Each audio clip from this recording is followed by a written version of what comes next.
ಜಗತ್ತಿನ ಪ್ರತಿ ಗೋಡೆಯ ಹಿಂದೆ ಒಂದೊಂದು ಕತೆ ಇರುತ್ತೆ. ಆದರೆ ಇಂದಿನ ಕತೆ ಕ್ಷಣದ ಆವೇಶ ಜಿದ್ದಿಗೆ ಬಿದ್ದಾಗ ಇಬ್ಬರು ಸ್ನೇಹಿತರ ನಡುವಿನ ತೀವ್ರ ಸಂಘರ್ಷ. ಒಂದು ಸಣ್ಣ ತಪ್ಪು ತಿಳುವಳಿಕೆ ಇಡೀ ಬದುಕನ್ನೇ ಹೇಗೆ ಬದಲಾಯಿಸುತ್ತೆ ನೋಡಿ. ಈಗ ಆ ಟೆರೆಸ್ ಮೇಲೆ ಏನಾಗ್ತಾ ಇದೆ?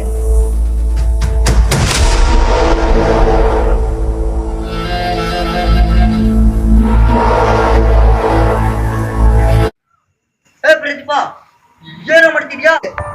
ನೀನ್ ಯಾಕೋ ಬಂದೆ ಇಲ್ಲಿ? ಈ ಕಡೆ ಬರು, ಏನಾಯ್ತು?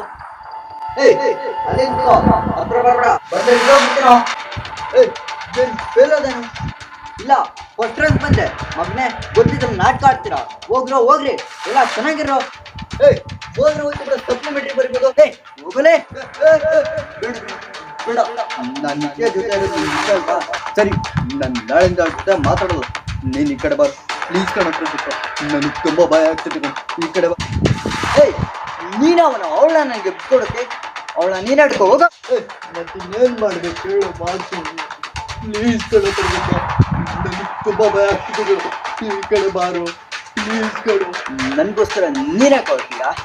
ಮುಂದೆ ನಾನು ಯಾರಿಗೂ ಬೇಕಾಗಿಲ್ಲ, ದಯವಿಟ್ಟು ನಾನು ತಡೆಯೋಕೆ ಹೋಗ್ಬೇಡ.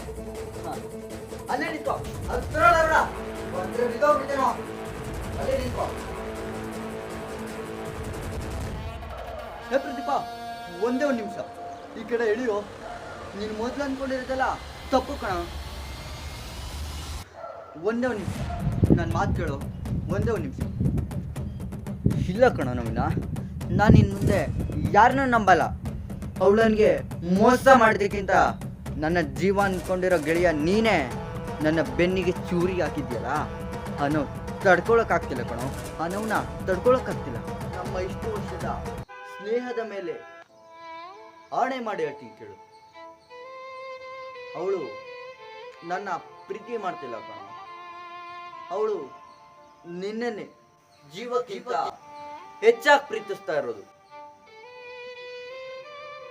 ಆದ್ರೆ ನಿನ್ನ ಈ ಕೋಪದ ಗುಣಕ್ಕೆ ಹೆದರಿ ನಿನ್ನ ಬರ್ತ್ಡೇಗೆ ಏನೋ ಸರ್ಪ್ರೈಸ್ ಗಿಫ್ಟ್ ಪ್ಲಾನ್ ಮಾಡೋಕೆ ಅಂತ ನನ್ನ ಹತ್ರ ಬಂದಿದ್ದೆ. ಆಗ ನಾವಿಬ್ರು ಜೊತೆಗೆ ಮಾತಾಡ್ತಿರೋದನ್ನ ನೀನು ಅರ್ಧದಲ್ಲೇ ನೋಡಿ ತಪ್ಪು ತಿಳ್ಕೊಂಡಿದ್ದೆ ಕಣೋ, ಅಷ್ಟೇ. ಏನು ಗಿಫ್ಟ್ ಪ್ಲಾನ್ ಮಾಡ್ತಿದ್ರಾ? ಹಾಗಾದ್ರೆ ಅವಳು ಇನ್ಸ್ಟಾಗ್ರಾಮ್ನಲ್ಲಿ ಹಾಕಿದ ಹಾರ್ಟ್ ಎಮೋಜಿ ಮೆಸೇಜ್, ಅದು ನಿನಗೋಸ್ಕರ ತಂದಿದ್ದ ವಾಚ್ ಫೋಟೋ ಕಣೋ. ಅದು ನಿನ್ನ ಫ್ರೆಂಡ್ಗೆ ಇಷ್ಟ ಆಗುತ್ತಾ ಕೇಳು ಅಂತ ನನಗೆ ಕಳಿಸಿದ್ಲು. ರೀಲ್ಸ್ ನೋಡಿ ನೋಡಿ ನಿಮ್ಮ ತಲೆ ಕೆಟ್ಟೋಗ್ಬಿಟ್ಟಿದೆ ಕಣೋ. ಪ್ರೀತಿ ಮಾಡೋರನ್ನ ನೇರವಾಗಿ ಕೇಳೋ ಯೋಗ್ಯತೆ ಇಲ್ಲ. ಸೋಷಿಯಲ್ ಮೀಡಿಯಾದಲ್ಲಿ ಒಂದೇ ಒಂದು ಮೆಸೇಜನ್ನ ನೋಡಿ ಈ ತರ ಜೀವನನೇ ಕೊನೆ ಮಾಡ್ಕೋತಿದ್ದೆಲ್ಲೋ ಮೂರ್ಖ. ವೀಣಾ, ನನ್ನ ಕ್ಷಮಿಸು ಬಿಡು ನವೀನ್. ನಾನು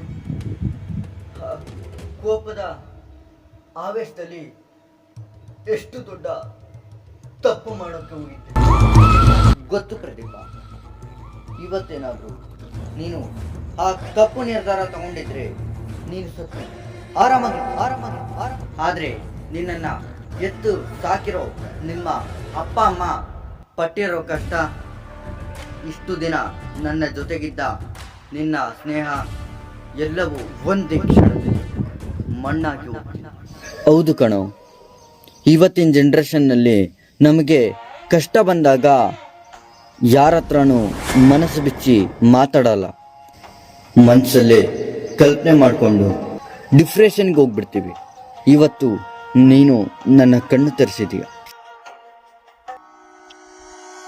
ಜೀವನ ಅನ್ನೋದು ಸೋಷಿಯಲ್ ಮೀಡಿಯಾ ಅಥವಾ ರೀಲ್ಸ್ ಸ್ಟೇಟಸ್ ಅಲ್ಲ ಕಣೋ. ಅಲ್ಲಿ ಕೇವಲ ಸುಳ್ಳುಗಳೇ ಜಾಸ್ತಿ. ಅನುಮಾನ ಬಂದಾಗ ಯಾರನ್ನಾದರೂ ನೇರವಾಗಿ ಕೇಳಬೇಕು, ಮಾತಾಡ್ಬೇಕು. ಮಾತುಕತೆ ಇಲ್ಲದ ಜಾಗದಲ್ಲಿ ಇಂತಹ ದುರಂತಗಳೇ ಸಂಭವಿಸೋದು. ನವೀನ ನಡಿಯೋ, ಮೊದಲು ಅವಳಿಗೆ ಫೋನ್ ಮಾಡಿ ಕ್ಷಮೆ ಕೇಳಿ, ಆಮೇಲೆ ನನ್ನ ಮನಸ್ಸನ್ನ ನೀನು ಚೇಂಜ್ ಮಾಡಿದ್ದಕ್ಕೆ ನಿನ್ಗೊಂದು ಒಳ್ಳೆ ಟೀ ನಡಿ ಹೋಗು. ಟೀ ಮಾತ್ರ ಸಾಕಾಗಲ್ಲ, ನಡಿ ಹೋಗೋಣ. ಬಿರಿಯಾನಿ ಕೊಡಿಸ್ಬೇಕು, ನಡಿ ಹೋಗೋಣ. ಆವೇಶದಲ್ಲಿ ತಗೊಳ್ಳೋ ನಿರ್ಧಾರ ಸಾವು ತರಬಹುದು, ಆದರೆ ತಾಳ್ಮೆಯಿಂದ ಆಡೋ ಒಂದೇ ಒಂದು ಮಾತು ಇಡೀ ಜೀವನವನ್ನೇ ಉಳಿಸಬಹುದು.